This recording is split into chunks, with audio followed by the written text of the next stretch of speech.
জাতীয় নাগরিক পার্টির সদস্য সচিব আখতার হোসেন ও তার পরিবারকে হত্যার হুমকি দিয়েছে দুর্বৃত্তরা। এবার এ বিষয়ে মুখ খুললেন দলটির জ্যেষ্ঠ যুগ্ম সদস্য সচিব তাসনিম জারা। শনিবার রাতে নিজের ভেরিফাইড ফেসবুক আইডিতে আখতার হোসেনের স্ট্যাটাস শেয়ার করে এ বিষয়ে কথা বলেন তিনি। পোস্টে তাসনিম জারা লিখেন, আখতারের নামে হত্যার হুমকি এসেছে। পার্টি গঠনের পর থেকে গুজব, চোখ রাঙানি, চরিত্র হননের চেষ্টা একটার পর একটা চলছে। এসব ঘটনার মধ্যেই স্পষ্ট হয়ে উঠেছে আমাদের উপস্থিতি কতটা অস্বস্তিকর তাদের জন্য, যারা পুরনো ব্যবস্থাকে আঁকড়ে ধরে রাখতে চায়, যারা পরিবর্তন চায় না। এর আগে একই দিনে হত্যার হুমকি নিয়ে ফেসবুকে স্ট্যাটাস দিয়েছেন জাতীয় নাগরিক পার্টির সদস্য সচিব আখতার হোসেন।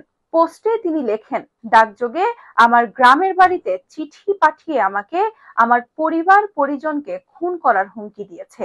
চিঠির প্রেরকের ছদ্মনাম বুলেট। তিনি লেখেন, চিঠিটা ডাকপিয়ন গতকাল বড় ভাইয়ের কাছে দেয়। চিঠি পড়ার পর থেকে বাড়ির মানুষেরা চিন্তিত হয়ে আছেন।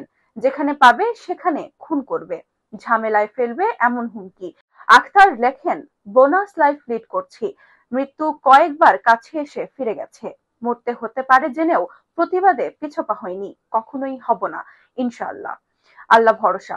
এ বিষয়ে জানতে চাইলে আখতার হোসেন বলেন, যে ফ্যাসিবাদের বিরুদ্ধে লড়াই সংগ্রাম করেছি তারা এই চিঠি পাঠাতে পারে বলে প্রাথমিক ধারণা করছি। এটা নিয়ে আমি কোনো চিন্তা করছি না। তবে পরিবার কিছুটা শঙ্কিত, কারণ তারা রাজনীতি বোঝে না।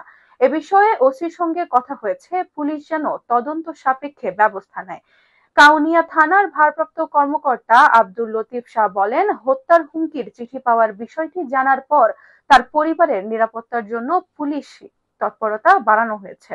আক্তার হোসেনের বড় ভাই থানায় জিডি করতে এসেছেন।